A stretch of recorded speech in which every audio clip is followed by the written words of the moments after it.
having trouble with it, so hang on a sec. Got it. What is his first name? Richard.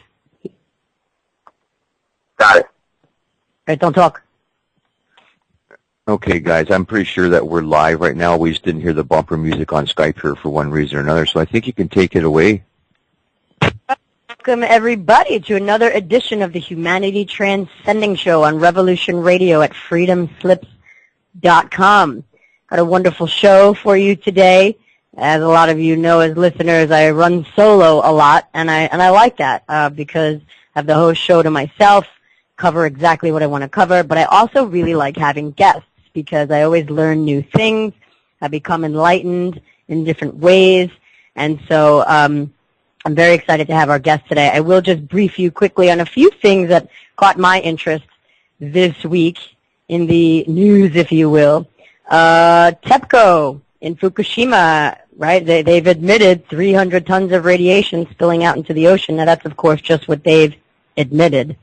So we know that the Pacific Ocean is quite ravaged and that nothing is safe to eat from it any longer. All of the sea life there is quite radioactive. That's just one thing that's been on my mind. And then, of course, I've been catching up on a lot of the talk about Planet X, Nibiru, ISON, Second Sun, whatever names it's going by. There seems to be some real activity going on. Earth changes are kicking up and churning up rather quickly around the world at a more increased pace than we've seen in a while. So this past year and last year has shown lots of earthquakes, dormant volcanoes now awakening, and we have a lot of this solar flares and solar storms going on, and this planet or second sun or whatever it is really being spotted easily now by lots of people, and there's lots of video footage of it, and there's tracking of it. So, you know, guys, we may be seeing in the next few months changes of epic proportions. There's been a leak from a senator. I forget which state he's from. It's been floating around on the Internet. And he's reported that his research has turned up that October 1st seems to be a deadline for the elites, if you will. Something is being planned because between DHS and Homeland Security, there have been mega orders placed for, packaged food, packaged water, massive amounts of antibiotics, all due to be in the FEMA 3 region, which is the Washington, D.C. Area, by October 1st. Several military trainings like riot trainings and emergency response trainings must be completed by October 1st. So it's quite possible that something could be brewing. They are obviously prepping for something, albeit they're not disclosing that to the general public. Of course, why would they do that? Could it be this second sun or this planet coming in closer, as it's been documented to be coming in closer? Also, the media is talking about this a little bit. The media has their own sort of twisted way of telling us things, right? So I was watching news clips from RT News and MSNBC just on the Internet because I don't even have a TV at home. So I was checking out these news clips that are online, and one of the news anchors, this is how he opens the conversation, how he opens the reporting of the story. He says, we'll remind you as the day gets closer so you can stock up on snacks and beverages. But a comet is coming. A big and brilliant comet, 15 times brighter than the sun, and it will be visible in broad daylight over the United States. So that's one way of them telling us something, right? A little twisted. They'll remind us as the day gets closer so we can stock up on snacks and beverages. Really? Like that's what I'm going to need if a comet's coming.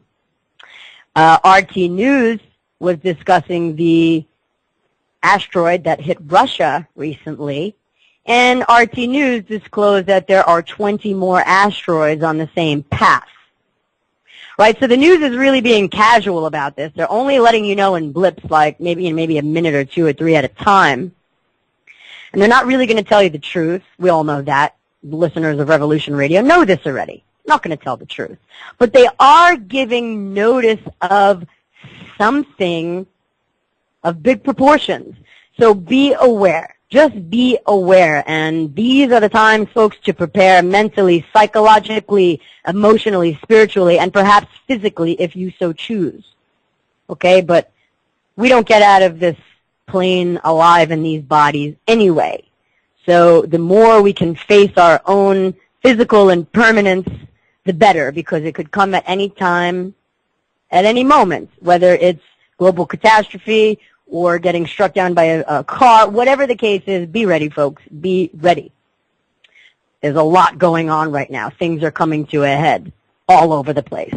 So with that said, I'd like to welcome my guest, because my guest has been following all of the what's sort of been hidden for so long, for a long time. He's been on it for a long time. He's almost like a veteran at this stuff. And he's had quite some intense life experiences maybe he can share with us as we go throughout the show. But his organization has not only been tracking these hidden things, hidden from the public view, but has also been creating significant solutions, right? The way I look at this is it doesn't matter what our political status is in the end, right? It doesn't matter what our political status is. It doesn't matter what race or color or what nation the land we were born on. None of this matters in the end, because we have something common to all of us. We have things that are common to all of us, which are, some of which are clean air, breathable clean air, clean drinkable water, clean food, free of toxicity, food that nurtures us instead of poisons us. These are just three out of the many things. But, right, we all share this in common. Nothing else matters if these things are not intact to support the human race.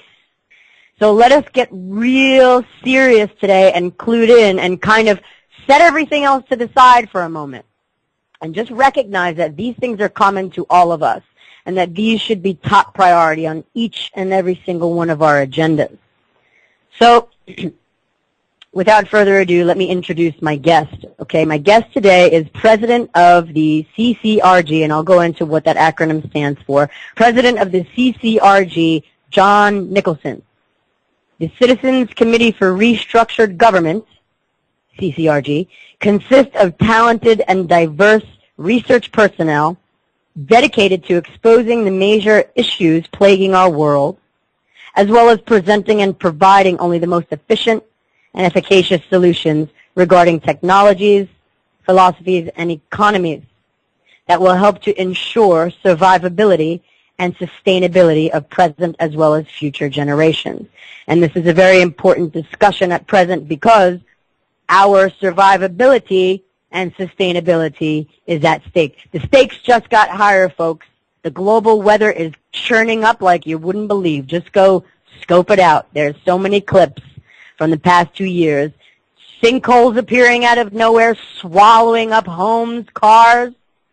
Things are churning up, my friends. So we welcome John Nicholson, President of the CCRG. John, are you with us? Yes, ma'am. Thank you, Siobhan. You're so welcome, my friend. So I really want to, just extend a lot of time for you to share with us what you're up to, but maybe we can get a little bit of order and start out with your organization, what it is, what it does, what your plans and solutions are that are in the works or that are already completed. And I also want you to pinpoint some of the issues, not to focus on the problems, but we need to identify the problems so that we can identify and create solutions that match the magnitude of the problem. So share a little bit, where would you like to start? Well, I would like to start with a common denominator necessary for the existence of every person on this planet. And the common denominators would be air, oxygen, food, water, our immune systems, and also waste management. Each person makes approximately 1 ton of garbage and waste each year. Where is it all going? So 1 ton, 2,000 pounds times 7 billion people, you do the math because my calculator doesn't go up that high. So we are constantly focused, we're conditioned by the establishment to focus on important issues. Yes, there are definitely climate changes and there are differences and other belief systems and various religious beliefs, but we all need oxygen. You know, put a bag over your head for a couple of minutes and we can prove that beyond the shadow of a doubt. We all need water, we all need food, and we all need to start doing something very conducively to our planet because the waste management issue is out of control. And we're just turning the world into a sewer. So while we're focusing on, you know, micromanagement issues and, of course, Nibiru and things like that and climate changes and various earth changes that are taking place, without oxygen we can't have anything. We can't have religion. We can't have this conversation. We can't do anything. So what I'm trying to point out is there's a reason why there's so much focus in the media on conspiracy or horrific or traumatic issues, but the most essential issues for the existence of every man, woman, child on this planet, not only are they not discussed, but they're not taught in mainstream education environments. And again, it sends a message to the sane and logical. Why are children being taught what to do with their garbage at a young age? They're not taught that the planet has an oxygen machine that needs to be maintained. And if that oxygen machine is not maintained, oxygen levels decrease, which they are, and of course viruses prosper and other climatic and health issues coincide. So we like to point to the real priorities of our existence, and you'd be amazed how when we shift the focus from all these other issues and conspiracies to air, food, water, immune system, waste management issues to ensure the survivability and sustainability of our world, you'd be amazed how who's behind the conspiracy becomes exposed. And more importantly, we need to implement the solutions necessary for our continued existence. Got it. So who are some of these that have been exposed when you say that you look to focus on the common denominators relative to everyone? Who or what would want to stop, or who or what would want to deter the oxygen machine, as you said it, being in its integrity so that it's still working for the human race? Who or what would want to deter all of these necessary things humans need to survive? Well, as usual, Siobhan, you go right to the magic question, and that is probably one of the most important issues, which again is micromanaged or very rarely ever discussed. There are two aspects of mindset. You have more of a spiritual and religious mindset, and you have people who are more science-based. What makes the CCRG very dangerous to the establishment is we can appeal and help either understand and establish priorities for what's necessary to get off this suicide trip that we've all been programmed to be on regarding the destruction of our world.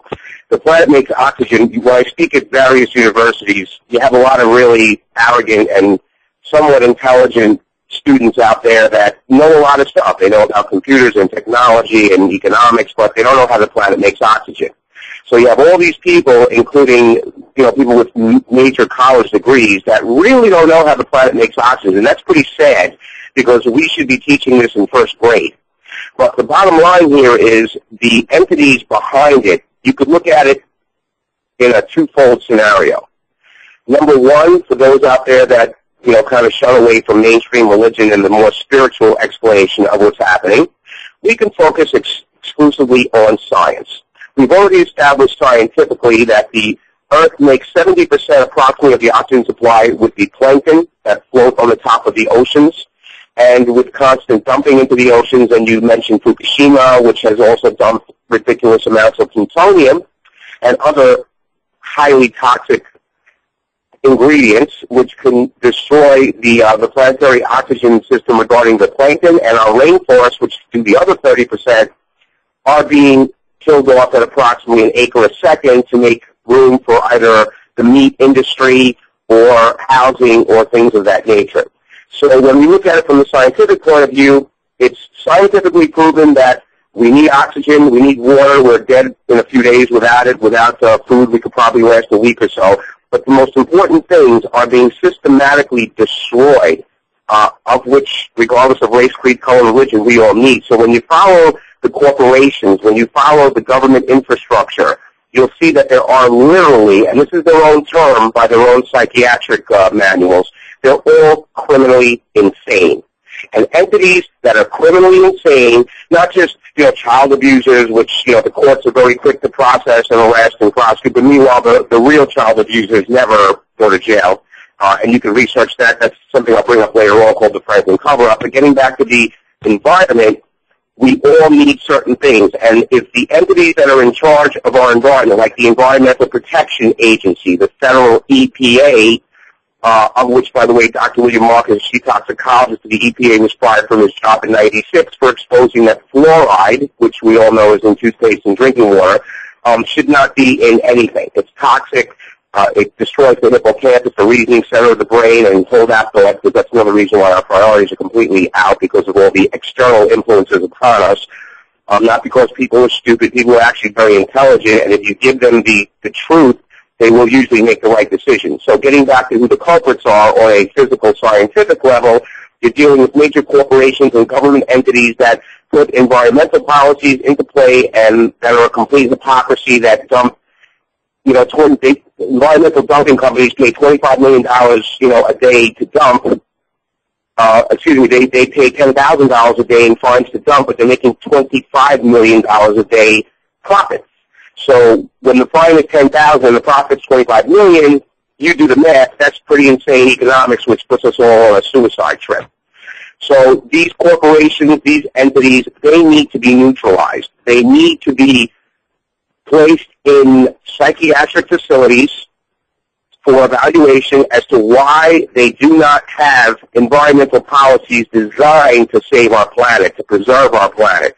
Even worse, they support and spend trillions of dollars on the military-industrial complex, which has enough chemical, nuclear, biological, electronic, and anti-proton weaponry to kill us all 1,000 times. But what's the budget for the environment?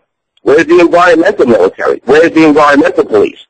And it wouldn't be as insane as it sounds if we spent $10 trillion on the military and $10 trillion on the environment, but we're spending 2 cents on the environment and $100 trillion on weapons to kill us all that lead to our destruction. So this is insane by the definition of any sane society. So we have the right to neutralize these entities that have implemented these policies that are killing us and our planet.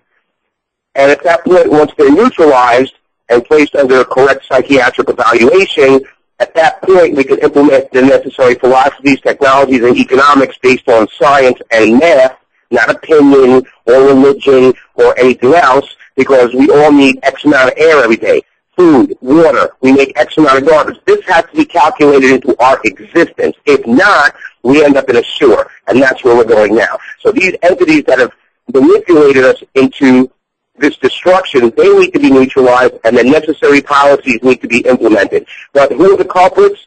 The military-industrial complex, the intelligence communities, all of the White House, the White House Security Council, CIA, NSA, and each major superpower has their own version of intelligence and government.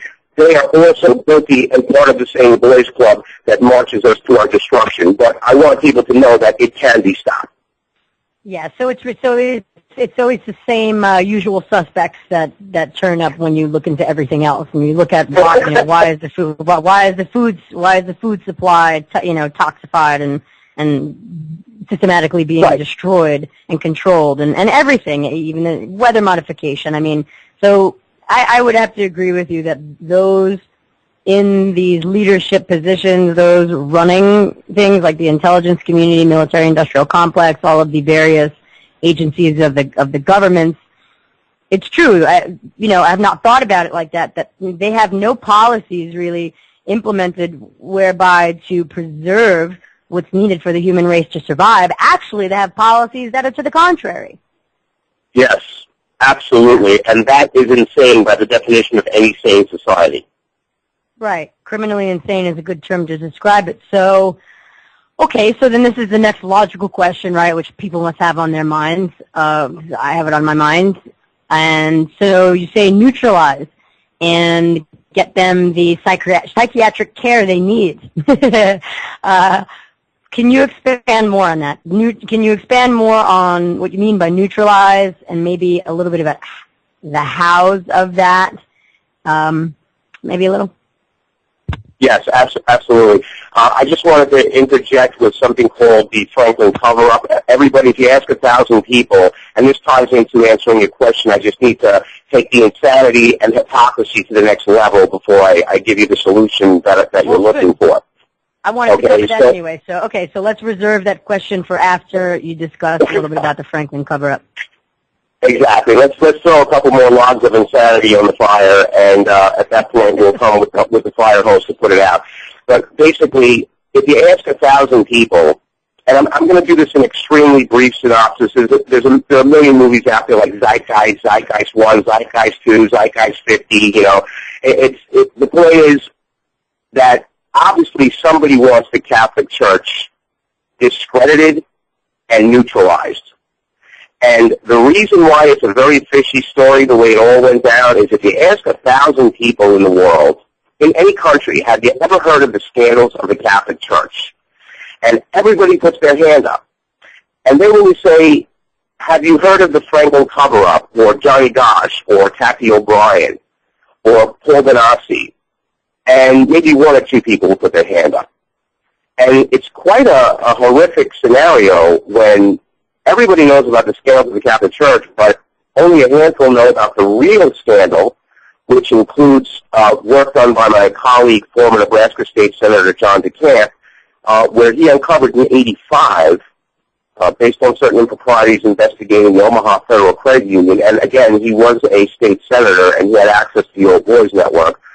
And our government has child prostitution rackets, ritual murder. There are thousands of children that are disappearing every year. I mean, even Vatican II scenarios, the kids were at least able to come home and tell mommy and daddy what happened.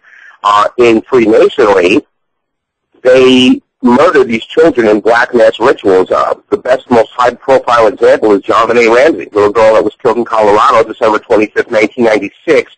9 detectives resigned off the case. Nobody went to jail. You know, it's still an open case. When we started making some waves a while back when we were on the air, they actually covered their butts by putting somebody on there that they said he was the one who did it, but then his whole family came forward and said he was with us on Christmas, so that was kind of BS. But he probably got paid a few bucks to do that. But the bottom line here is you have to raise a huge red flag when you have all this animosity towards the Catholic Church, and less than 0.1% of the population know that the government is involved with child prostitution rackets, ritual murder, drug trafficking, no doubt. There's double the heroin, triple the cocaine on the streets. And meanwhile, when you control satellites in space, a mosquito can't urinate in the middle of the rainforest at 3 o'clock in the morning without the CIA having a 3D photograph of it. Mm-hmm. So how are you bringing in 6 trillion, tons of heroin and crack and everything else? They have to be in on it. Logically, they have to be in on it.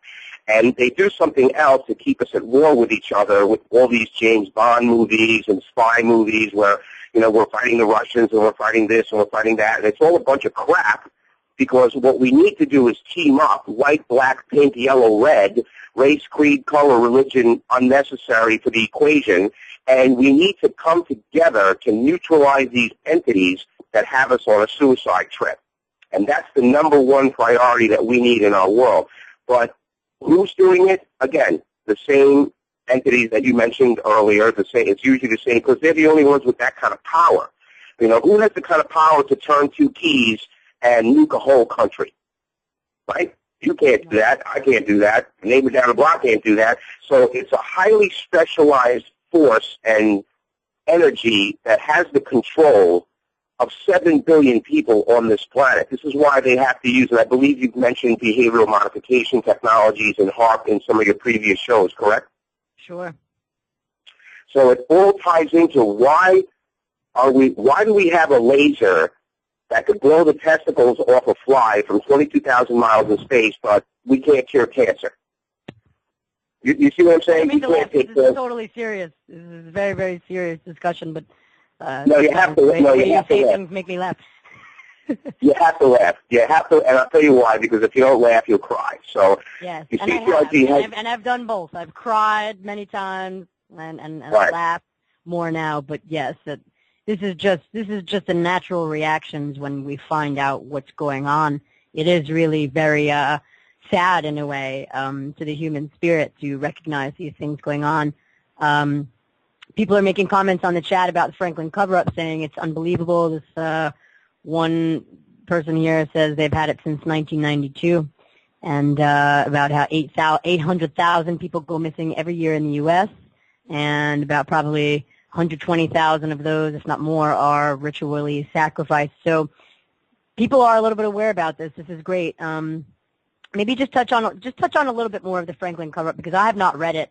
And so you're saying this book exposes the lesser-known reality of the abductions and child prostitution and sex rituals, if you will, with children. And this goes on within the governments of the world, or is it specific to the U.S., or what do you think about that? It's a worldwide problem. It's an occultic problem. While people have been shamed, Catholics have been shamed into looking away from their faith.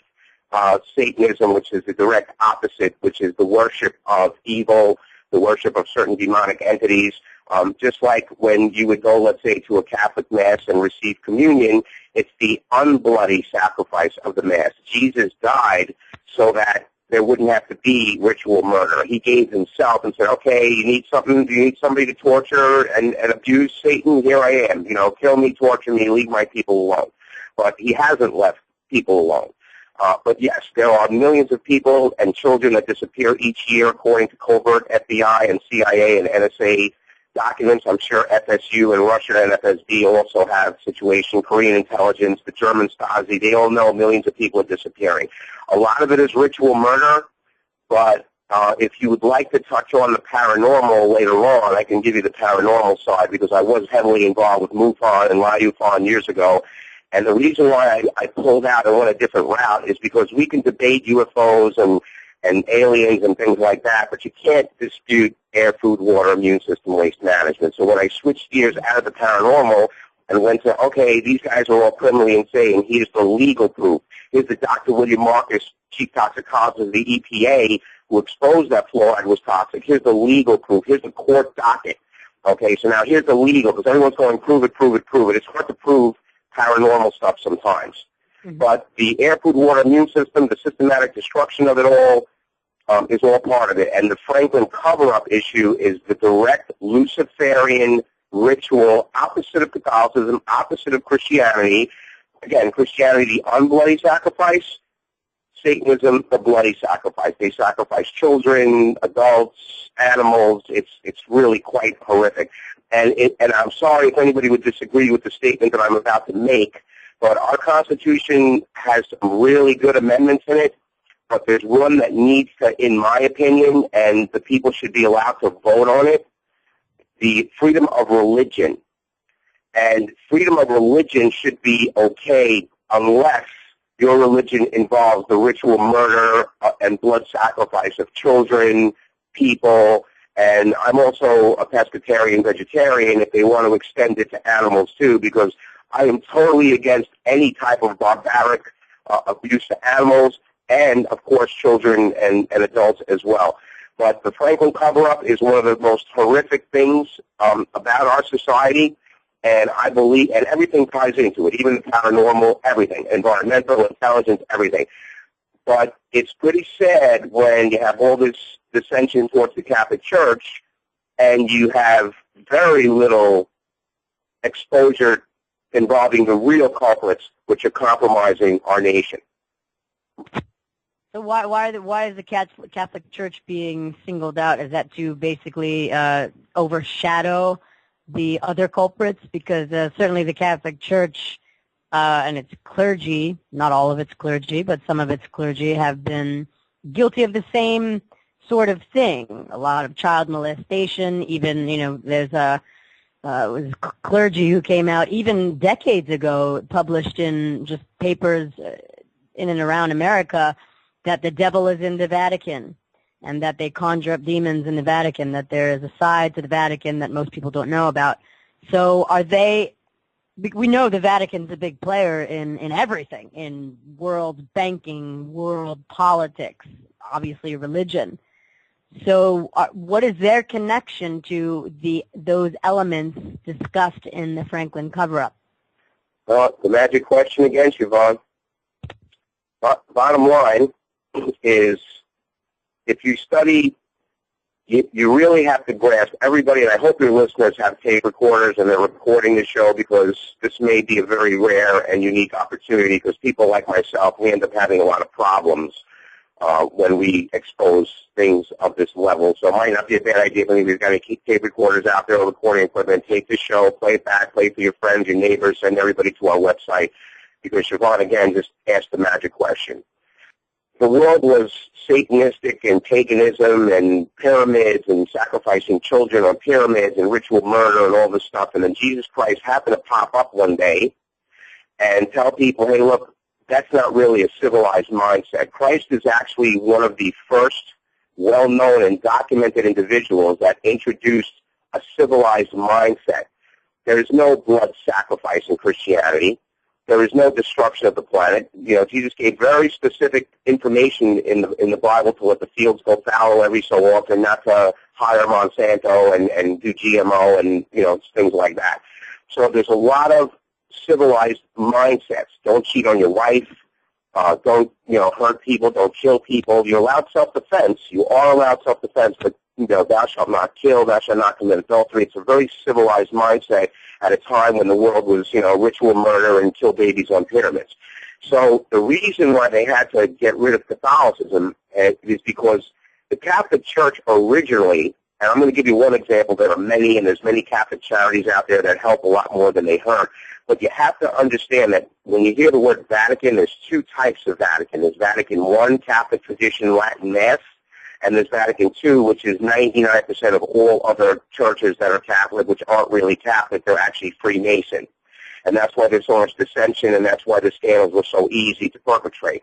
But getting back to the differentiation, the Vatican in the old, I'll give you one example. In the 1500s, I'm sure people out there have heard of Montezuma. Montezuma in Mexico, he had a tribe of slaves, and his religion was sacrificing children and babies on pyramids. So one day, Cortez, Spanish fleet, Catholic, happened to stumble upon this region where they were doing these atrocities to children on pyramids, and they looked at the slaves, because, slavery is not Catholicism. Slavery is Freemasonry, the religion of Satan and our government and things of that nature. So when they saw the slaves, they said, you know what, if you guys want, we'll risk our butts and we'll set you free. And he did. They freed the slaves. Cortez and his comrades freed the slaves. They put Montezuma in chains. And that's why there's so much Catholicism in the Latin American countries, because the Catholics actually went there and said, hey, you guys have a choice. Either, have a religion where you kill babies on pyramids, or you love each other, take care of the people, the planet, the animals, don't cheat on your wife, be loyal. It was a really awesome, civilized, mindset. So it started to grow. And there's a movie out there I'd like everybody to see called For Greater Glory, FOR, Greater Glory. It's with Andy Garcia, which I'm sure a lot of people know that name. But it describes the last fight against Freemasonry in Mexico. I think it's in the 1920s or somewhere around there, where the Masons were trying to take over Mexico so they could start drilling. And they actually banned Catholicism, and when the people still went to church, you'll see guys with machine guns going in and killing people that were going to church, because the Freemasons wanted the Catholics and the Christians out of the way so the earth could be raped like it is being now, and oil could be taken out, which we don't need. We have a million free energy devices and clean energy devices out there. So to get back to the specifics of your question, Catholicism was the military against Satan. And all you got to do as a Freemason when the Catholics get out of hand is start killing them off and start making money and implementing financial systems which give more money and weapons, and you kill off the Catholics. In 1963, the the official takeover of the Vatican took place with an enthronement ceremony for Satan in the Vatican. Now, what else happened in our nation's, it was a pivotal point in our nation's history, 1963. Do you remember what happened? I wasn't around then, but educate me. One of our presidents was assassinated. Okay. That's President Kennedy. Right. President Kennedy had fired Alan Dulles, who was head of Central Intelligence, so bye-bye, Top Mason. He was going after the Federal Reserve, which is compromising our nation today. And by the way, there's nothing federal about the Federal Reserve. It's kind of like FedEx. It's in name only. It's a private corporation. A bunch of Masons run everything and control our money and everything else. So they killed Kennedy in '63, who was going after the Masons, and he was also going after some paranormal stuff, too, which if you'd like I can cover later on. But that's the real reason they killed Kennedy, is he was going after some paranormal stuff. He was going after Freemasonry. And they got rid of him, and then that's when they took over the Vatican. That's when they let these priests of questionable sexuality and integrity into the Vatican, knowing that they could be manipulated and possessed to abuse children. And then the Masons that controlled the media could go, oh, look what the Catholic Church is doing to little children, shaming more and more people out of the army of Christ and unwillingly into the army of Satan. And that's why the Vatican had to be taken over, it had to be taken down, and they had to bring it up in scandal because they were the ones from the time of Christ, 0, actually 32, 33 AD, that are mandated against Freemasonry. Freemasonry is the enemy of Catholicism. Catholicism is the enemy of Freemasonry. Nobody else really matters. All these other churches, regardless of, you know all the names out there, they don't have a military against Satan. The only churches that have a military against Satan is Vatican I Catholic tradition, which the Masons are still trying to kill, and they're holding on by their fingernails, by the way, but God still keeps them around. And the Greek Orthodox Church were converted by the Apostle Paul in 40 AD, and if you want to know what ass kickers the Greeks are, just see the movie 300.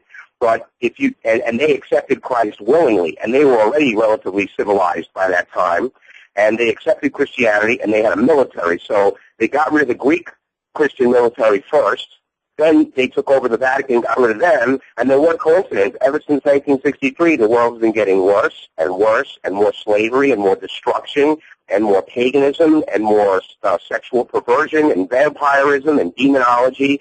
So if people think that the Catholics are the bad guys, you need to go into the books of the guys who are running the world and implement a very simple philosophical mindset. The enemy of my enemy is my friend. Who's raping the planet? Freemasonry. Who's raping kids primarily? Freemasonry. Who runs the government? Freemasonry. Who's got all the nuclear death weapons? Freemasonry. Freemasonry. Freemasonry. Now let's go into their secret books and see who they hate. Their enemy is the traditional Roman Catholic Church. It's not the born-agains. It's not the New Age. It's not the Crystal Healers. It's not the Lutherans. They don't give a you-know-what about them. They're not a threat. They care about the Catholics who specifically are mandated against Freemasonry. That is raping and murdering our world, and we can prove it, and we have senators and intelligence people to back us. Do we get our public forum to it? No. God bless you, Siobhan, for having the guts to put the truth out there to the people, and I wish someday that we get the real media exposure that we need so we can start getting the numbers together to neutralize these entities to implement what's necessary. But that is why the Catholic Church was brought up in scandal, because they were the ones with a military against these Satanists. Okay. So in a way, the original Catholic Church has been infiltrated, if you will, with this other religion called Freemasonry, which glorifies, destruction and the harm of people and planet. And so maybe in order to avoid their own scrutiny, they kind of pass the buck and make it look like this entity, the Catholic Church, is really who is the bad guy, but nobody knows it's been infiltrated by Freemasonry, as you're saying. Is that kind of accurate? That is extremely accurate and right on point. And again, the enemy of my enemy is my friend. My opinion doesn't matter. Your opinion doesn't matter. Go into the secret writings of Freemasonry, who controls everything on this planet, and murders and kills and rapes and pillage. And whoever their enemy is, that's where we all need to be. And if you don't want to be there for whatever reason, at least stand up in the army of righteousness to protect our air, food, water, our immune systems, and implement proper waste management policies. So pick one or the other. And that's why they hate our guts, because if you want to talk science, no problem. If you want to talk religion, no problem. You want to talk UFOs, no problem. Whatever you want to talk about, no problem. But the end result has to be the neutralization of what is destroying our world and raping our world, and the implementation of philosophies, technologies, and economics to ensure our survivability and sustainability. Everything else is secondary.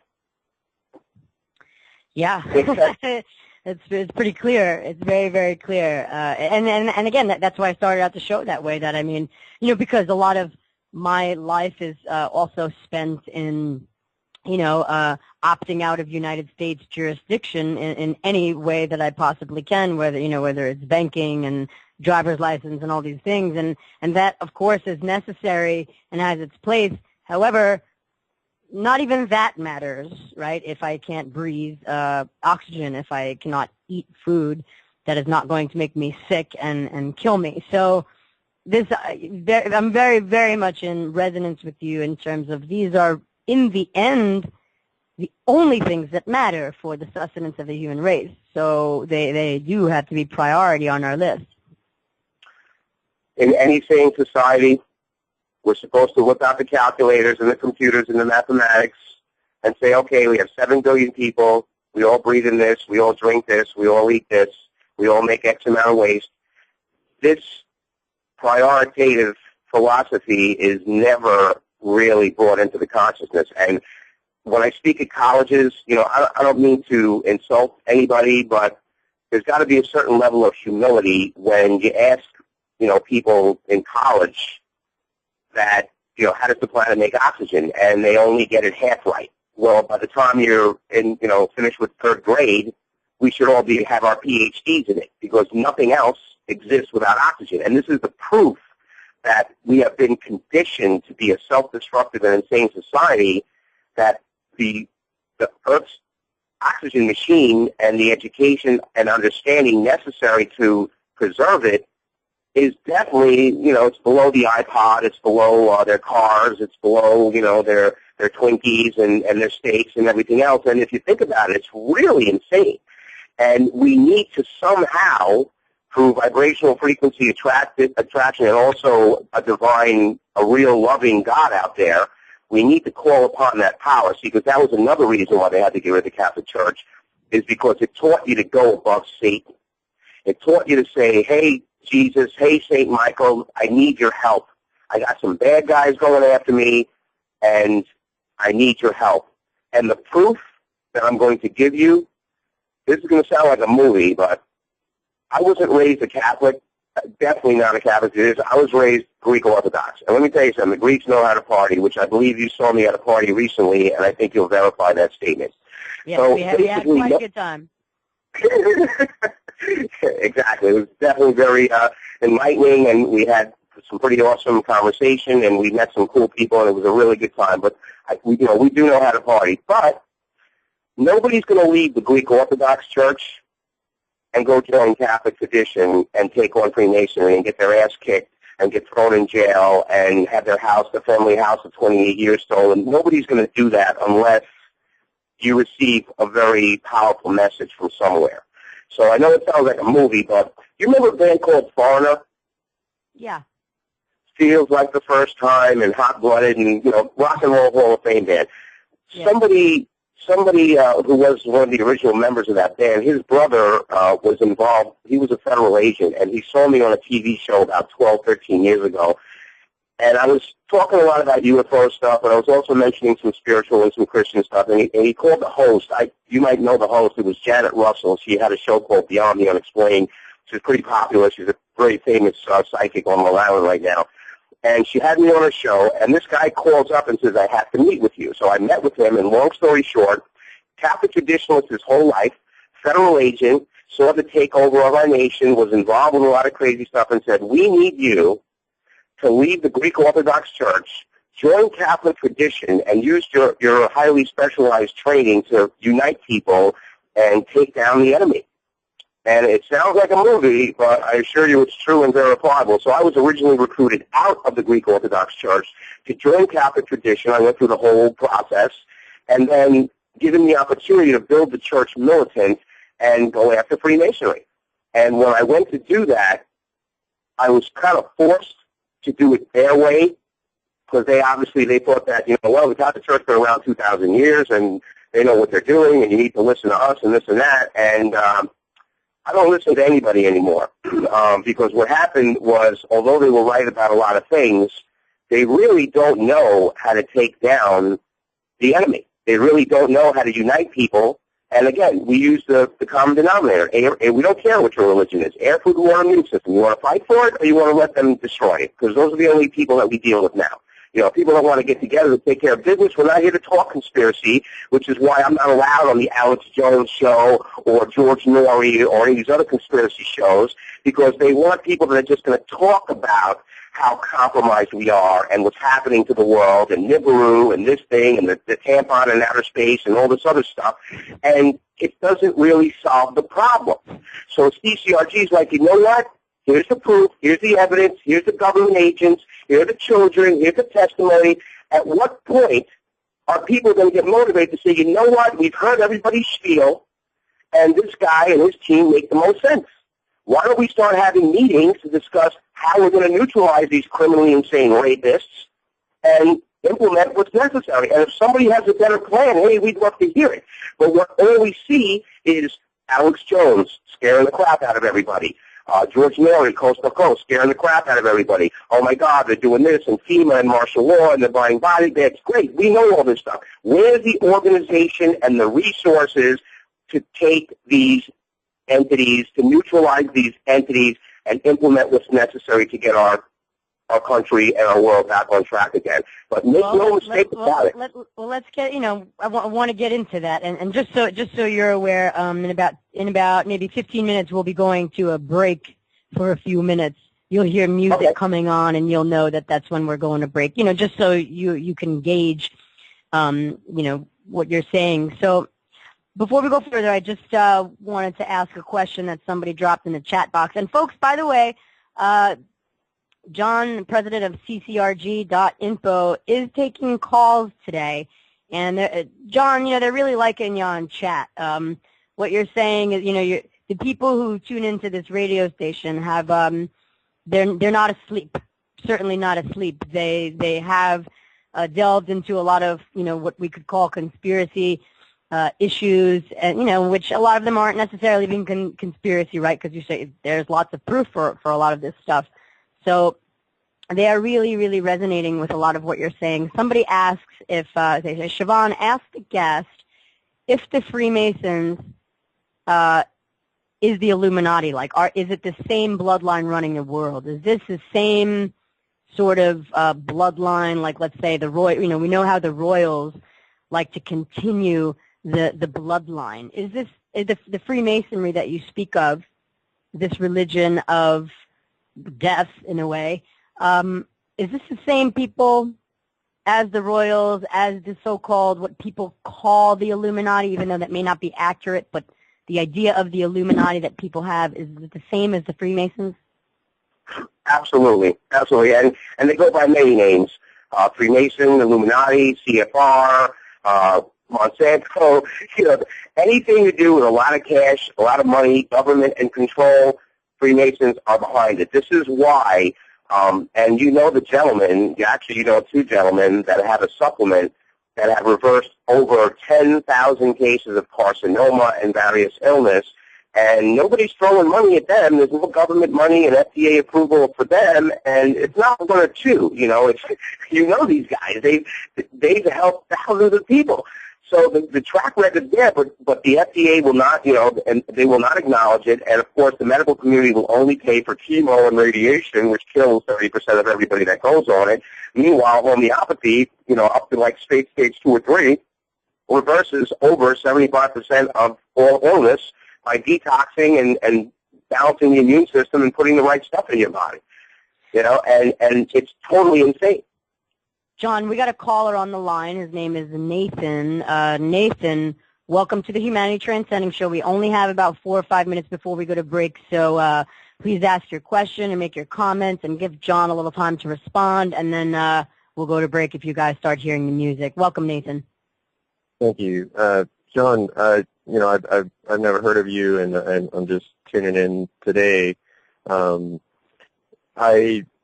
I'm recording this, and I will source everything the best I can. But when you say, I have the same frustration. Nobody's ever talking about the practical application, the actual plan.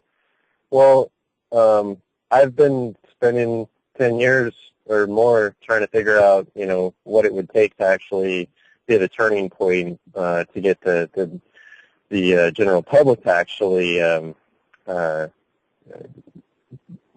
become a movement strong enough to do something. And I'm just going to tell you, my idea is really crazy, so I don't think anybody's going to listen to it until I actually put it into action.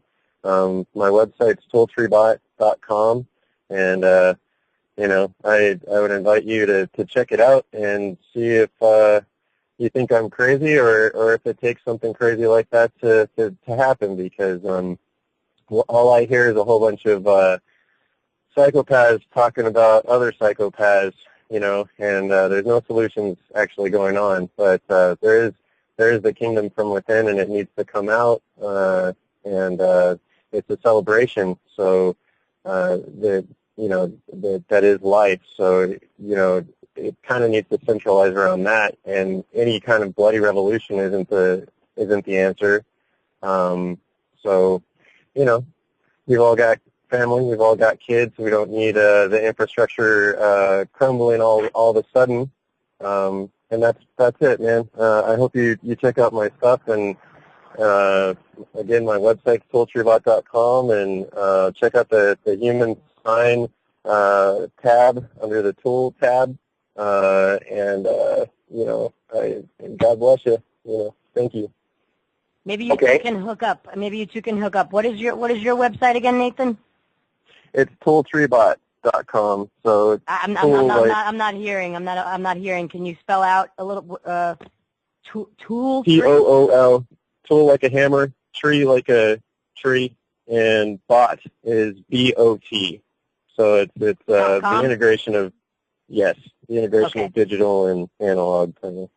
Okay, great. And just so you know, our guest's website, so you can connect with him, is www.ccrg.info. Thank you, because I got a little late in there as far as being able to record that, so I've got that on there. No problem. I'll go back, and thank you so much, guys. Thank you. Bye. John, good to hear that. Yeah, looks like you're hitting some heartstrings with people on this. People who are also ready to take some practical actions. So thank you, and people are saying God bless you. So you're doing a good job. Thank you. I'd like people to know a couple of other things that we could propose that you don't hear too often. We also need a witness protection program. We're looking for funding. We're looking for celebrity endorsement, whoever has the intestinal fortitude, which also brings in more constituency. But we need to have a witness protection program. There are a lot of children right now that are stuck in child prostitution programs throughout our nation, throughout the world, actually, but we got to fix here first before we can fix the rest of the world. Revolution Radio at freedomslips.com. It is August 22nd, 2013. And with me today is President of the Citizens Campaign for the Restructuring of Government, did I say that correctly, John Nicholson. And we've been going over a lot. This is going to be a very rich show, so it will be archived, as always, on the Revolution Radio YouTube channel. And we will circulate that archive so that more people can hear what John has to say. John, we're back. Are you with us? Yes, ma'am. Okay, great.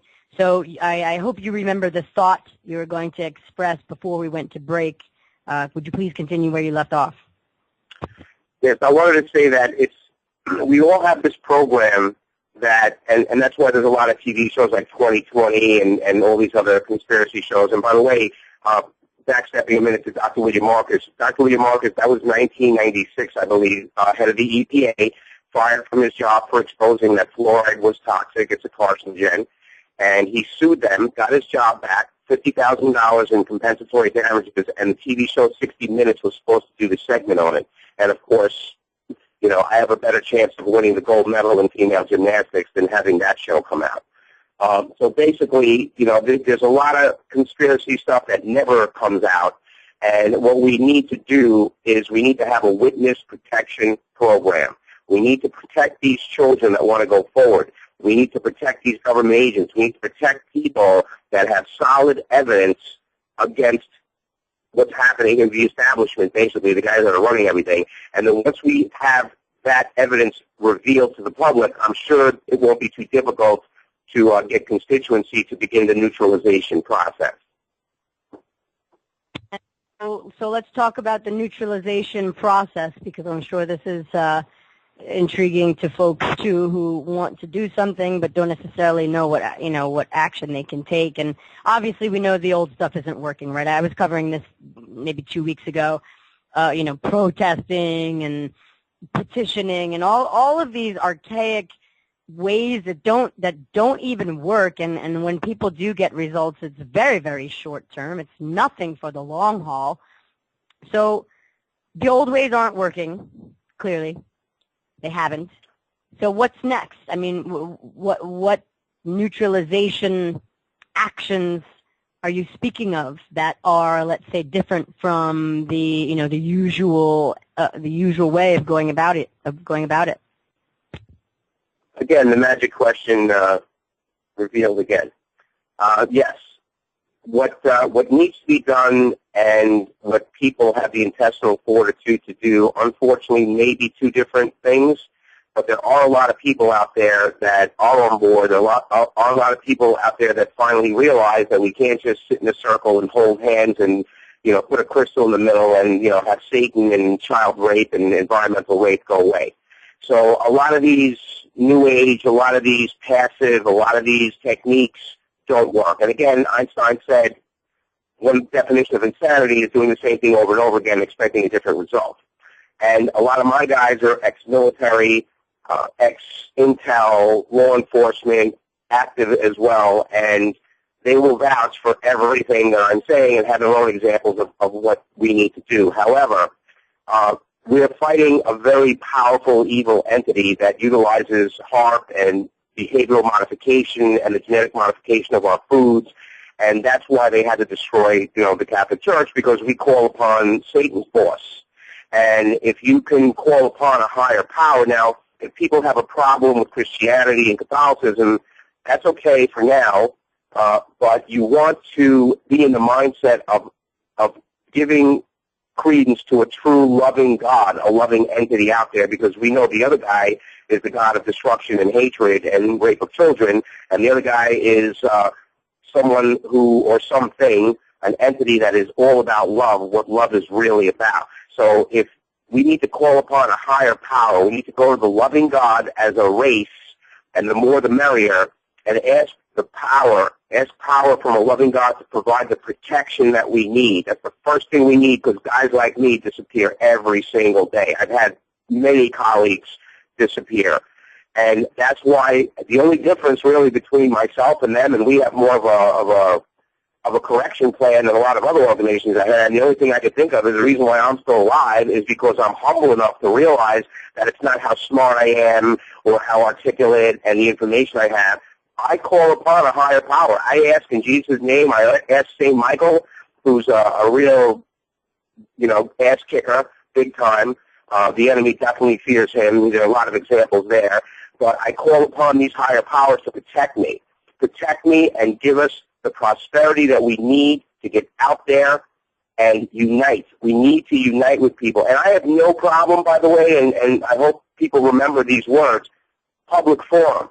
Anybody thinks that they got a better plan, and I mean anybody, that they have a better plan to fix our planet, we'd love to hear it. We'd love to go into a public forum And let's say we have 1,000 ways to fix the planet, and somebody else has 1,000 ways, 1,010 ways, which include our way and 10 more. We'll pass the torch. We'd be very happy to go there. But right now, it's save the whale, save the bale, save the snails, hold the crystal, wish Satan away. This stuff doesn't work. So we need a public forum to get the best plan out there, and we feel we have the best plan. And again, if somebody's got a better plan, we'll pass the torch. When our egos aren't that big, and what we do is a suicide trip. So it has nothing to do with pride. It has to do with real love. And all of my team members and directors were like, we love our planet, the animals, people so much that we risk our lives to save our planet, to implement what's necessary to save our planet. So the solution is, number one, be humble enough to call upon a higher power from a loving God to protect us and unite us. Number two, once that power is implemented, which is the only power, by the way, that can override all this mind control and HARP and GMO and everything else, because there's no talking monkey human. By the way, our DNA is like 3% different from a chimpanzee. We use less than 10% of our brain, 5% of our mind. That's why we're always, chasing our tail.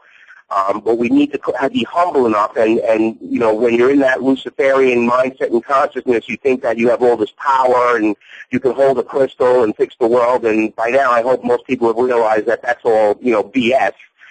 So what my formula has been is to call upon a higher power, the highest loving God power, to protect us, give us the resources to get the witness protection program going, to get these people these children that are being raped and abused that are still alive, out of these programs. You got government agents and law enforcement that wants to testify. They're not just going to go on Oprah and start talking because they're not going to make it. So witness protection program, well, and of course, let's pause there for a second. Somebody's got a question on the chat about the witness program. She's asking, is it going to be secret? I'm not really sure what she means by that.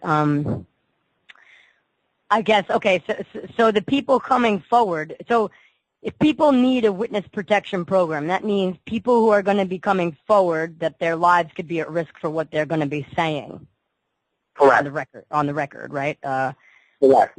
Okay, so can you expand a little bit about that? You have associates of yours that are ready to disclose if their lives can be protected from, well, any sort of harm as a result of exposing this.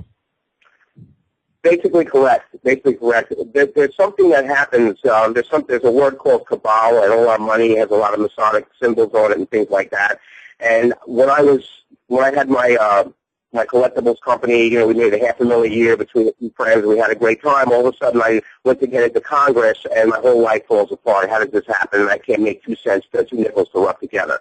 So there's definitely some type of occultic force that manipulates money. And there are definitely a lot of witchcraft and black masses to bring more money. One example, please forgive me for all you Harry Potter fans out there, but J.K. Rowling was basically in the gutter, and she cut a deal with Satan. Next thing you know, her book is in the Guinness Book of World Records for selling more books in any point in history. And what are her books about? Her books are about witchcraft and teaching children about witchcraft and fantasy and occulticism and dark, nothing really, hey, let's fix the planet, let's unite people, let's save the animals, let's plant some trees. It's not like that. As a matter of fact, if you study all the Harry Potter stuff, you'll see that it's basically very solid and some subtle witchcraft training, which has nothing to do with Christ consciousness, nothing to do with real planetary salvation, but yet these children, J.K., sold like 1 billion books, some crazy number like that. People would actually wait in line the day before. So the moral of the story here is, when you're with Satan, you're going to get a lot of cash, and when you're with the other entity, you may not. You're going to be tortured. You're going to have problems. You're going to have to prove your faith, and that's why we need financial resources. First and foremost, we need, like, I had this little joke where, we'd like to have a revolution, but we don't have the money for gas to get there. So that's pretty much where we are right now, where, some of us, made over $100,000 a year. All of a sudden we decided to stop the rape of our nation. All of a sudden we're broke, dead, incarcerated. have some kind of terminal illness, and I'm one of the few guys still around. So, again, order of priority is protection from a loving God, a higher power, calling upon that higher power. Witness protection program, we need people to make donations. We need people to help us. We could use some celebrity endorsement. If you know any celebrities out there, I know Woody Harrelson was definitely, anti-establishment. There's a couple of others out there that are, kind of PO'd, but for some reason we never hook up with any of these people. But, they'll back save the whale, save the snails. But for some reason, when it comes to a real plan, there's no celebrity that'll get behind us. So we need financial resources. We need donations. Once we have those resources, there's nothing done in secret. You can't do anything in secret. That's how they kill everybody. As soon as we have X amount of resources, we're back out there. We're advertising publicly. We're standing on street corners. We're getting constituency on a nationwide level to get us the resources for the Witness Protection Program. Once we compile the evidence and release that, the next step is to take our civilian military, which is mandated by our Constitution, by the way, and take a little trip to Washington. And instead of just waving flags and banners like Farrakhan did a while back with the Million Man March, we're going to be there with our brothers of color, and we're going to take care of business. But they need to be escorted out of the White House, out of the CIA, out of any type of military-industrial situation. There's a lot of military out there that knows that their leaders are would this happen by force? Would they be arrested, and would they be brought up on charges so that then you can go in there and remove them from their office and get them their psychological evaluation or psychiatric evaluations and possibly prosecute them criminally? I mean, when you say take care of business, right, I mean, that could, if nobody knows what that means, that could sound a little alarming, right, because you had recently Adam Kokesh wanting people to go to D.C. with a bunch of guns and stuff. So, yeah, just for purposes of clarity and for people knowing what that means, taking care of business, can you expand on that, please? Yes, I apologize for being a little vague with that statement. I'll try to be a little bit more precise. Again, when you have a convicted pedophile in a neighborhood that's abusing kids and things like that, they send law enforcement there and they arrest the person and they'll have them do psych evals and all kinds of stuff. So it's very similar, but you're dealing with people that run the world. You're not dealing with some pedophile on a house on some street somewhere. You're dealing with CIA, NSA, DOD, White House, the President, the Attorney General.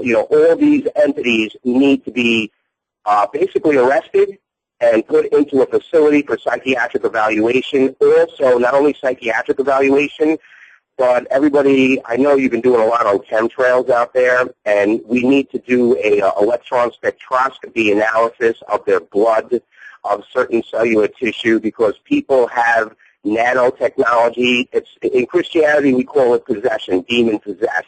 In science, they're using microchips and chemtrails and nanotechnology to enter into the body, into the bloodstream, and then to replicate and begin the manipulation of consciousness and genetics.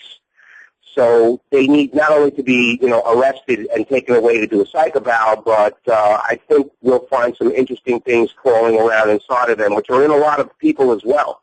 And unless you're doing certain therapies, which we include in our Red Alert newsletter on our website, ccrg.info, we offer our book, and we offer the Red Alert newsletter, which is a 30-page synopsis of every major conspiracy on our planet and the solution to help save it.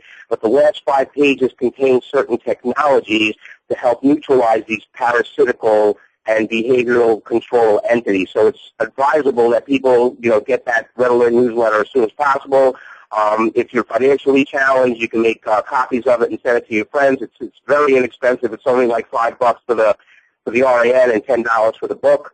But if money's so there's not like any copyright on it where people can't share it. You're saying if they donate to the site for it, then they can go ahead and make copies and disseminate that out to their friends and family. Yes, obviously we need the resources for the Witness Protection Program and other operations. But if they are so financially compromised, a lot of people out there are, and they can only afford the $5, no problem. They're welcome to make copies and give it to their friends and acquire the supplements in there. and they would begin to have more control of their minds and bodies and possibly increase their health significantly as well. Okay, great. All right, so let's see, guys. Just so you know, we are taking calls today. Let me give you a number you can call if you have any questions or you want to hook up with CCRG or you have any comments. Let's see if I can find it here again. Where did it go? It's gone again. All right, maybe if somebody can drop the number for me in chat. I know the regular number to call is 347-688-2902 to call into Revolution Radio. Again, we're speaking with President of CCRG, John Nicholson, you know, pinpointing some of the major problems, but also pinpointing some of the, you know, the major common denominator of that we all need oxygen, clean food, water, etc. to survive. There is no survival of the human race if these things aren't intact. And so John's main goal is to maintain the integrity of these systems and deal with those who are, well, we can say not supporting the integrity of these systems, purposely degrading the integrity of these systems, dealing with them in a way that, well, that they might deal with any one of us if they had issue with what we were doing. So that would entail legal actions, that would entail psychiatric evaluations of their behaviors and thinking that they would perform like this. So really utilizing things that we already know and understand, but kind of turning the tide a little bit. You talked about a civilian militia or military, which, yes, that is correct. That is protected and guaranteed by the Constitution, so that is perfectly lawful. And so this military would be one, a lawful military of the people, so to speak, stepping up and taking care of business, as you put it, meaning that we prosecute those involved, get them psychiatrically evaluated, and get them out of their office so that they can no longer continue to degrade the life support systems of the planet. This is what we've been talking about. John, what else would you like to touch on today? We have about upwards of 40 minutes left of the show. I wanted to touch upon some of the technologies that are being suppressed. You mentioned Fukushima. There are technologies and something called bioremediation. There's a pattern that takes place in our nation and most nations where they tell people be fruitful and multiply. You know, make more babies, we're great, we're God's gifts, just make more and more and more. But mathematically, that doesn't work. When you have, you know, a town with 100 jobs and 200 people, 100 people are going to be out of work, and that's the formula, especially if they don't have a solid Christian background or moral background, that's the formula for crime. Desperation. When you have more people, less jobs, more pollution, more crime, more drugs, which, of course, I was very clear to point out that because of the satellite network around our planet, drugs can't be distributed in our nation without our government being involved. And it's very well known that our military right now is in Afghanistan guarding poppy fields to bring more heroin into our country, not to mention other atrocities that are taking place. But we can create millions of jobs, desperately needed jobs in this country. Women can't stay home with there used to be like a 50% unemployment years ago where the wife would stay home and take care of the children, the husband would go do his thing, and they'd hang out at night and be a family. Well, that doesn't happen anymore. Now everybody needs to have 2 jobs, 3 jobs, babysitters, daycare, you know, all these things that destroy the family infrastructure and allow negativity into it. So we want to create millions of jobs in alternative. I mean, I'm going to say it flat out. I really don't care. We want to put the oil companies out of business. The nuclear industry's got to go out of business because they're killing our planet, and we're going to go out of business. You know, the nuclear industry is horrific. We can introduce a certain proton into a nuclear stockpile and neutralize it, again, creating millions of jobs. We can bioremediate a lot of toxic effects throughout our nation and take dump sites and toxic waste sites and actually turn them into some productive property by utilizing these bioremediation technologies, which we've been very we've been very adamant about implementing, because this is what's necessary to neutralize the insanity in our nation and implement millions of desperately needed jobs. We need to put the oil companies out of business. We don't need gasoline. We have it. I'm sure your constituents out there, your listeners, know about Nikola Tesla and some other very interesting people that gave us some pretty awesome technology. And HAARP was taken, something that was good, and was taken, put into a mind control and weapon system. So there's a lot of really awesome. There are a lot of awesome technologies out there that can fix almost everything. We can fix our ozone layer. We need to balance out a little bit. Humanity is, and this is where I kind of separate from Catholicism. There's a couple of, and just for the record out there, ladies and gentlemen, when it comes to the moral and ethical teachings of Christ, I'm there. No problem with the Ten Commandments, no problem, living a civilized mindset. But we can't just keep making babies. The earth is a finite system. China got to the point where they let 1 billion people multiply. So you've got 1 billion people in the same space that America has. Okay, we've got 300 million people in X amount of square miles. China has 1 billion people in approximately the same. So what that does is it now spawns a slave labor force where people will work for 10 cents an hour, or the factory that makes the iPods will put nets around the building so that when employees go to commit suicide because of horrific work conditions, some of them will survive. I mean, these are not civilized business practices. So we need to put the brakes on it. We can't keep thinking that we are God's gift and we can make all the babies we want and pollute all we want and rape all we want. It doesn't work, okay? So we need to put a cap on it. And my Catholic friends right now want to kick my ass, I'm sure. But I don't give a shit, because in public, they'll see the mathematics don't lie. Religion is somewhat of an opinion, even though there's a lot of facts. There's a lot of opinions out there, but 1 + 1 is 2, 2 + 2 is 4. You can't have 7 billion people polluting and destroying and garbage, and it doesn't work.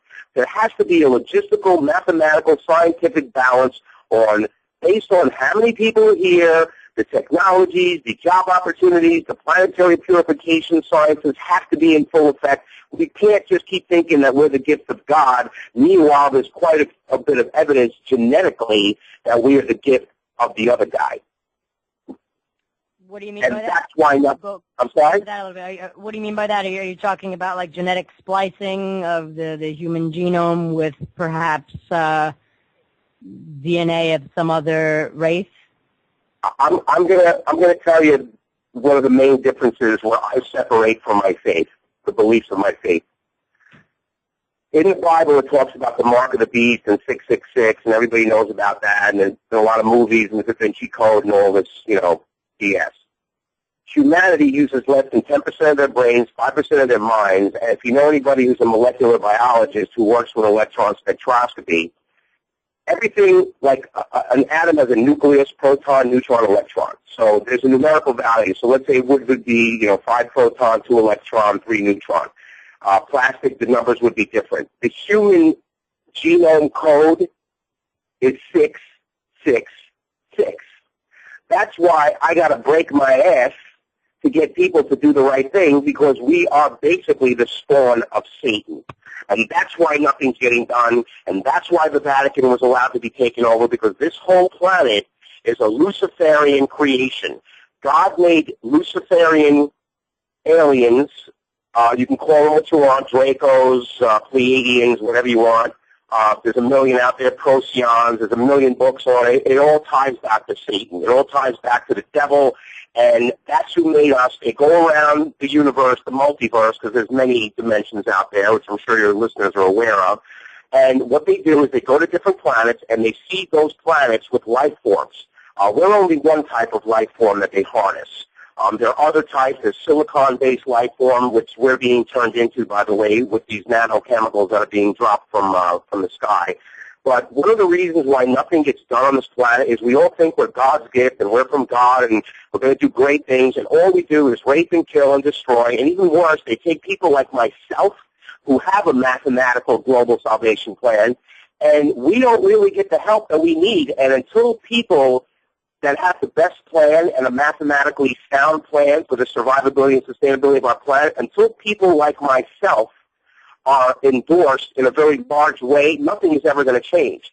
And the reason why nothing changes is because we are the spawn of the Luciferian consciousness, thinking that we're the divine gift from God, but if we were the divine gift from God, Freemasonry would be neutralized, and the religion of love and balance and preservation would be the predominant political infrastructure, religious infrastructure on this planet. So by their fruits, Jesus said, by their fruits you shall know them. What are the fruits of humanity? Rape, kill, destroy. Oh, there's a couple of good people out there, but when kids are getting raped, I don't see those good people going, hey, we need to go take care of business and stop the rape of children in our nation. What do I see? Oh, let's go buy a new iPod. Oh, I need a new computer. I want satellite TV. I need a new car. So humanity needs to humble themselves and realize that they are not the spawn of Christ and God. They are the spawn of Satan. And that's why we're in this mess that we're in right now. And until we reach that level of humanity, of consciousness, to where, hey, maybe we are a destructive entity. Why are aliens abducting people by the thousands? Why are 3 million people disappearing off the planet each year? Because we are their property. They do with us what they want. And just like the sovereign movement, where you sign, your parents sign your birth certificate and they're signing you over to the state, and you declare your sovereignty at a certain point, we're allowed to declare our sovereignty through Christ and say, we are not with you, Satan. Even though we may come from you, we don't like what you're offering. We want a different plan. So until we declare our sovereignty and have the humility to go, Jesus, we need your help. Please help us. Send St. Michael. And that's when we get the help. That's when we unite. That's when we override the satanic consciousness, which is running everything now. And once that's done, at that point we can begin to implement what's necessary to get our planet back on track again. But that's where I separate from my faith of Catholicism. So if anybody out there is like, oh, he's Catholic, well, I follow the moral and ethical teachings of Catholicism, but I've got some very interesting friends, colleagues, and scientists that have proven to me, almost beyond the shadow of a doubt, that humanity is the spawn of Satan. And that's why Freemasonry has so much power, because they acknowledge that. And they go right to the devil and do a black mass. Next thing you know, they're selling 1 billion books, or they're selling 1 million records or CDs or some product. So that's one of the biggest problems that we have in our reality, is that we think we're this divine being and we're really the spawn of Satan. And God made the aliens go throughout the multiverse, they seed the planets, and then they harness our energies. That's why there's so much porno out there, because they're harnessing our sexual energies. They're harnessing our orgone energies. They're harnessing our psychic energies with psychotronic technologies, which were used out at the Montauk Project, which I'm sure you're very familiar with. These things are not an accident. They're not a coincidence. And it's not a coincidence why I have to break my butt to get people to snap out of it and say, hey, look, ladies and gentlemen, we're on a suicide trip. Do you want to stay on this trip, or do you want to perhaps implement a plan to get us off of this roller coaster ride going right into the lava pit? And if we really are the children of God, then at the very least, I should be on a major show, or people like myself should be on a major show with millions of viewers and millions of constituents, and let the people decide who represents their best interest for the survivability and sustainability of our nation. So even though I'm a traditionalist Roman Catholic, even though I'm a Christian, I fall to science for the proof of what I'm saying is true. And if we really are a divine creation, then it should be real easy to fix the planet. And because we're not, it's next to impossible.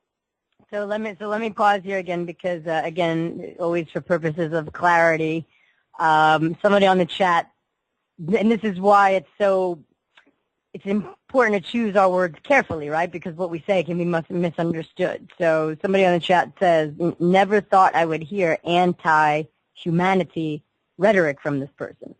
So maybe you can differentiate that, maybe get a little more clear on what you're saying, because this is something that people may take offense to, right? That they believe they're a good person, they're good people, that they're in no way worshiping Satan or living according to the, this type of religion of Satanism or Freemasonry or anything like that. So, this individual feels like, whoa, what's with the anti-humanity? So can you maybe just distinguish what you're saying so that this individual can understand what you mean by that? Yes, I appreciate you bringing that to my attention because there is a lot of mind control out there, and of course my words will very easily be twisted by the nanoparasites that are in most people's brains. The bottom line is, by their fruits you shall know them. My friends, the people that I spend time with, the people that I go out of my way to help, are people that go out of their way to make the world a better place. And people that would rather do something else, we're just being marched into the concentration camps that much faster. So it's not a question of being anti-humanity. It's a question of having the humility of realizing that we're not necessarily the great gift of God that most religions think we are. And there's a lot of scientific proof to back that up, including on a molecular biological level. So it's not that I'm anti-humanity, it's that if humanity really is the gift of God, then our phone got to be ringing off the hook real soon, or somebody's got to bring a better plan to save our planet, because we only have a few years left of oxygen. Our water supplies are irradiated and tritium and all this other stuff, and everything just keeps turning into a sewer more and more. So if we really are the divine gift of God, then something good better happen real soon. And I'm not seeing it. I'm seeing a lot of money. Isn't it more of a choice at this point? Let's just play devil, what we call devil's advocate here, and let's leave aside God and Satan for a moment. Isn't it just come down to a choice that people must make, that if they're going to be supporters of life, the integrity of life support system, supporters of the nurturing of children as opposed to the harming of children, making a choice to be a supporter of those things that are what you're calling civilized and healthy and loving for a society, as opposed to maybe unknowingly or unwittingly, or not necessarily seeing it or recognizing it as such, but by default supporting the crimes that are being perpetrated because we're not looking to stop that. Even though we know about it, you're saying we're not necessarily taking action to stop that and bring those criminals to justice or anything like that. So is that what you mean? Like if you could say what you're saying, but let's say just leave God and Satan out of it, in plain words, in terms of choices humans make, how can you explain this to people? Okay, very simple. When people like the camp, and even all the conspiracy gurus out there who have millions and millions of listeners and followers and constituents, if we would rather go buy an iPod than stop Franklin, if we would rather just say, oh, the Catholic Church, they're messed up, if we would rather focus on some type of material thing or wealth or sexuality or dating or something other than what's necessary to fix our planet, somebody's got to look in the mirror here. That's what I'm saying. So, we need to take on a mindset and a philosophy to make sure we're going to be here. And even the stupidest person in the world knows they have to breathe. Okay? Even the dumbest person in the world they need to eat every once in a while. Okay? So with all these really intelligent scientists and, like I said, people that have satellites that can take a picture of a mosquito taking a leak in the rainforest, there's so much brain power being utilized for the control, genetic manipulation, and destruction of our world. And then I have to watch my colleagues die, okay, while someone's telling me, it's not like that. There's no such thing as Franklin. It's the Catholic Church. It's like we're all programmed and we accept the lie easier than we accept the truth. So that's pretty much my gripe.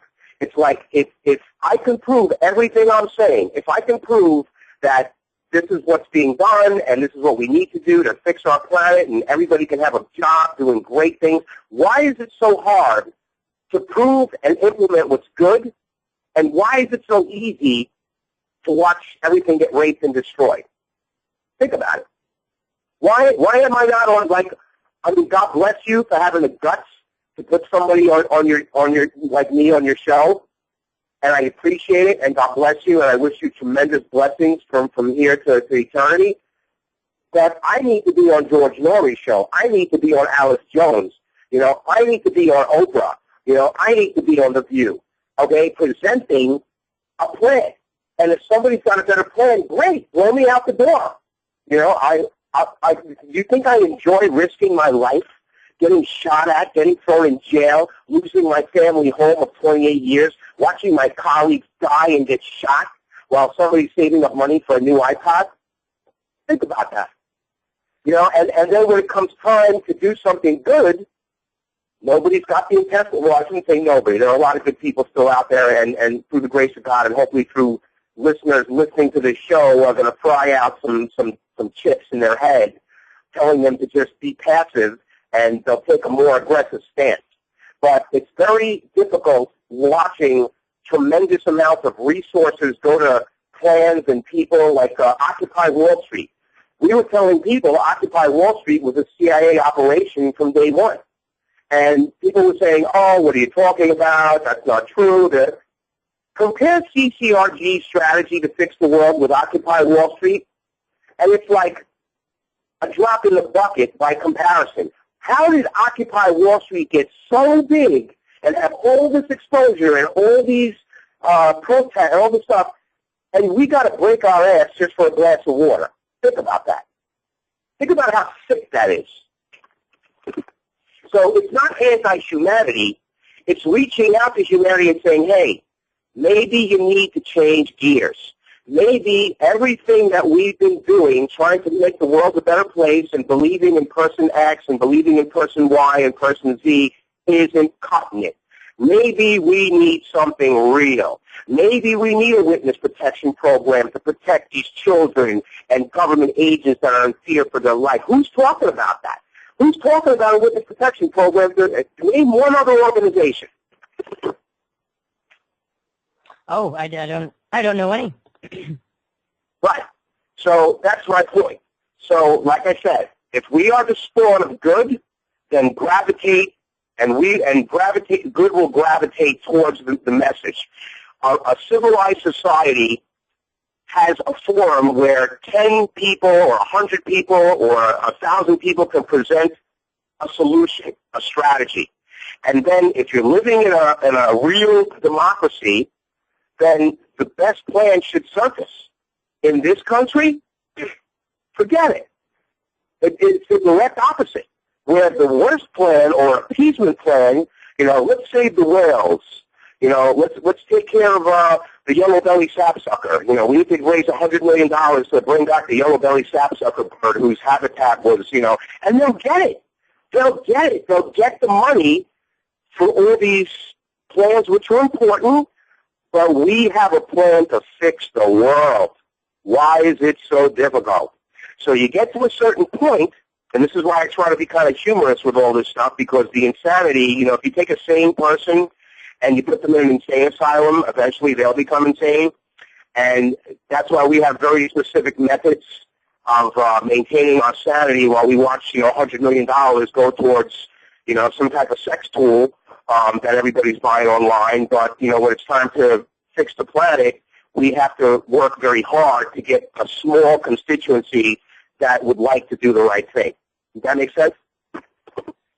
Yeah, it does. I mean, my thoughts are like this. It seems that the psyche of humanity, it takes a while before things sink in. And it seems that some of these things seem so big. I think it's more that people feel hopeless, or they feel that like, well, what can I do? How could I ever, turn this around? So, I mean, I tend to think a little different than you in that arena, just as far as, you know, people just having a hard time, period, you know, not just hearing the information, but then what to do about it. So, I mean, you know, your mindset is like you've been there already, right? You're beyond the shock of it. You're beyond the if you were ever there, you're beyond any sense of hopelessness about it or any sense of, oh my God, this is so big. Where do I start? How could we or I do something? So I think that's just a little bit of a fundamental difference, and maybe that's where some of these people are coming from, are just feeling like they don't intentionally want to perpetuate criminal activity, but they don't even know where to start. It seems so big. So can you help them by giving them some sort of basics that they can start with as far as taking action, maybe with your organization, but let's say even if they wanted to do something on their own, what can people do to break through this ethereal wall of it's so big, what can I do? It's hopeless. These guys have all the money, the weapons, the resources, everything. How can I do anything? How do you break through that wall? You know, Trevon, you're just proving to me more and more that you're the one that should have the status that Oprah has. You're the one that should have a major show. You're the one presenting the real issues, and you're the one asking the right questions. And again, it's not a coincidence that, you know, we're here right now doing what we're doing, but in a civilized world, you would have the same status as Oprah or somebody that big. And unfortunately, this is, you know, where we live. But I'm not dodging your question, but I just want to point out that you're asking all the right questions. And, you know, forgive me out there, you know, anybody out there that thinks, you know, I'm anti, you know, humanity or whatever. On the contrary, I risked my life and I lost my family home and I was set up and thrown in prison and my life was destroyed. So if that didn't happen to you, then maybe you're anti, you know, humanity. Just keep that in mind, too, if you're humble enough to get to that point. Because it takes a lot of love to risk your life to save a race of people that are possessed and nanoed and chipped out, to destroy people like me, to allow people like me to be killed and destroyed and silenced. It takes a lot. So to answer your question, the first thing that we preach, for lack of a better word, is you got to get healthy. Get a hold of the RAN off our website. Read it. You won't be filling your mind with years and years of stuff that's true, but it's very lengthy. We go right to the source. This is the problem. Here's the solution. And the last 5 pages have the technologies to zap out about 90% of everything that's taking over our minds and genome out there. So the first step is to get healthy. The first step is to learn how to detox, get these entities out of your body, neutralize these nanoviruses and parasites, so this way your mind can begin to think clearer, not what the collective consciousness wants you to think or to live in fear. When you are parasite infested or nano or chipped out, you have a lot of fear. You're afraid to take on the establishment. When you're a true spiritual being, you will risk your life to save your country, just like you would risk your life to save your kid. You know, like if your child was at risk and somebody went to hurt your child, you know, most parents out there would kick their butt. Well, that's the same scenario that's happening on a mega scale. Why aren't we kicking the bad guys' butt? Yeah. Why so you mean like we're not viewing that these children are. We should be viewing them as our own children. That, like, if it was my own kid, right? I don't have children, but as an example, if it was my own child or somebody who has a child, if it was their child, they certainly might go ballistic and, you know, balls to the wall to bring somebody to justice and, you know, put them where they belong, possibly behind bars. But you're saying we don't do that for each other. So I get what you're saying when you mean, you know, when you say we talk a lot about it, but we're not actually doing anything about it in terms of like that. Like, we're not viewing each other as each other's family and that we have to protect each other. It's very, very specific to, like, you know, immediate family and friends. Beyond that, not many of us are looking to protect, you know, other children or other families. So I get what you're saying. That's coming through loud and clear. We do have some callers on the line, and we got maybe just about another 10 to 14 minutes of the show left. So welcome, caller. Who'd like to go first? You just jump right in if you got a question or a comment for John of CCRG.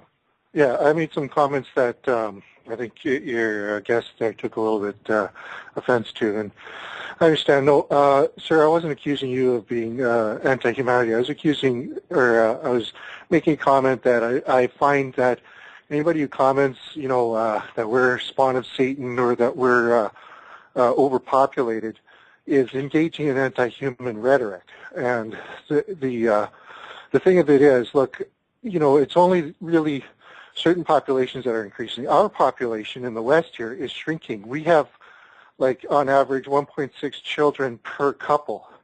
So if you do the math, that is a negative population growth. 2 people producing only 1.6 people. So that's why we, governments are opening the borders and letting people, God bless their hearts, they're hardworking, they're escaping a horrible situation and trying to have a decent life. But they're bringing them in because they don't want us to have kids anymore. They want, they want these populations that are having, like, there is overcrowding, I'll grant you that. But when you bring people to self-sufficiency, then that will, basically regulate the population there. There's no need to go out and say, oh, people are bad and people, too many people. That's what I'm afraid of, and that's what I try to educate people on, is they are imparting these mindsets on us. They get us to call ourselves consumers. Consume means to destroy and lay waste. They tell us we're overpopulated, there's too many people are a cancer on this earth, and all of this makes us think, well, then it's okay to have war, then it's okay to just kill and destroy because there's too many of us, right? And so that's what I'm, try to talk to people on and try to get them to see another side of it. I appreciate your perspective, and I understand where you're going with it. But you also have to understand that humanity breathes in oxygen, breathes out carbon dioxide. Humanity takes in organic food and makes urine and feces tainted with... Can I interrupt for a sec? Do you mind? Yeah, go ahead. Now, here's another war on carbon. You are hydrogen, oxygen primarily. Third element in you is carbon. This war against carbon is a war against life, sir. Okay, when you increase carbon dioxide, we're carbon dioxide starved.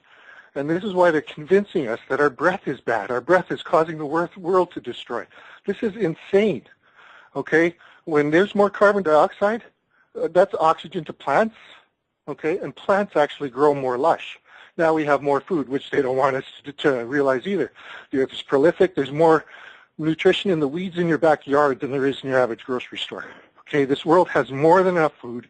If we had proper technology, not saying that we should or that we would, but if we had proper technology, this earth could support 100 billion people, at least. I'm not disagreeing with you. If the magic word is if, and like I said, if. Okay, so until we get the if, blame humanity. You got to believe. Well, let me ask you a question, sir. What's your first name, sir? What's your first name? Frank. I'm Nick in the chat. Frank. Yeah. Frank, how much oxygen does each person approximately on average? How many pounds of oxygen? Because remember, oxygen has weight. When you blow up a balloon, it sinks.